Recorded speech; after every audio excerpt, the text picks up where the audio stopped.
ఏం చేస్తాను వదినే? మీనా బెల్లన్నం వండుతాన్నా. ఎట్లా చేస్తారు దాన్ని? ఎట్లా చేస్తారో చెప్పన్నా? సరేరా చెప్తా. ఇది రేషన్ బియ్యం, కంట్రోల్ బియ్యం అని అంటారు తెలంగాణ మా స్టైల్లో. ఒక గ్లాస్ ఇది, పెద్ద గ్లాసుడు. ఇప్పుడు వీటిని మంచిగా కడుక్కుందాం. కప్పుకోవాలి ఇవన్నీ ఎందుకు? వరుస హాయిగా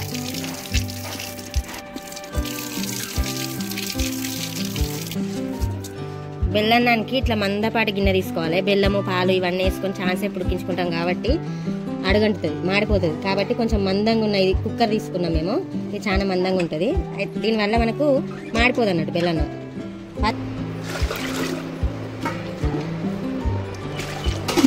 ఒక గ్లాస్కు 4 గ్లాసుల వాటర్ పోసుకొని ఒక 2 గంటలు నాననియాలి. అట్లయితే మనకి మంచిగా మెత్తగా ఉడికి బెల్లన్నం స్ట్రక్చర్ బాగుంటుంది అన్నట్టు. బియ్యం నానేలోపు బెల్లాన్ని ఇట్లా మంచిగా తురుముకోవాలి. నెయ్యి వేడి చేసుకొని డ్రై ఫ్రూట్స్ అన్నీ మంచిగా వేయించుకోవాలి.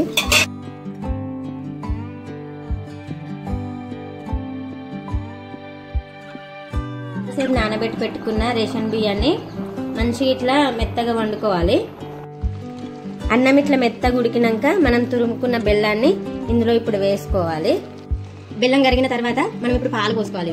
ఇవి కాచి చల్లార్చుకున్న పాలు. వేడి పాలు పోసుకుంటే బెల్లమును పాలు కలిసిన తర్వాత పాలు పగులుతాయి అన్నట్టు. అందుకే కాచి చల్లార్చుకున్న తర్వాతనే మనం స్వీట్స్లలో పాలు పోసుకోవాలి.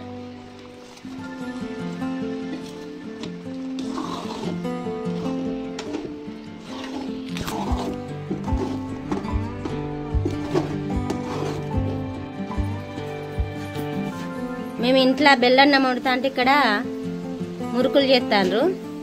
మేము బేసిక్గా మురుకులు అనం, వీడియో తీస్తాను కాబట్టి మురుకులు అంటానా. మడుగులు అంటాం తెలంగాణ స్టైల్లో. తెలంగాణలో చాలా మటుకు మడుగులు అనే అంటారు. ఇంకా వెనకటి ఏమనేది అంటే మడుగులని షిబ్బులు అనేది కదా అత్తమ్మా? షిబ్బులు అనేదా?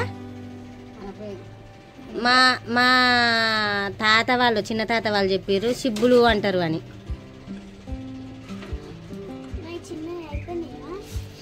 పల్లీలని లో ఫ్లేమ్లో పెట్టుకొని మంచిగా రోస్ట్ చేసుకోవాలి.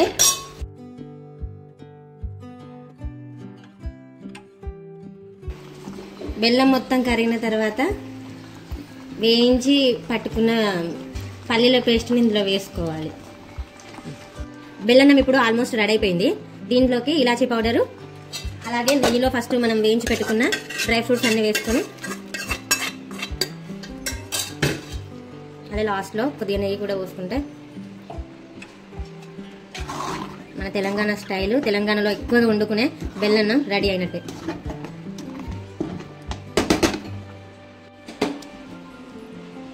బెల్లన్నం రెడీ అయిందండి.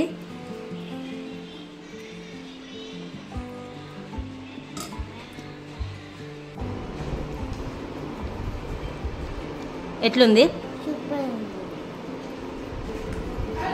వదినమ్మా ఇలా చేసింది మంచిగా ఉంది, బట్ నాకు మాత్రం ఈ చిన్న స్పూన్ ఇచ్చింది. ఎట్లున్నది రాదవ్వా? సూపర్.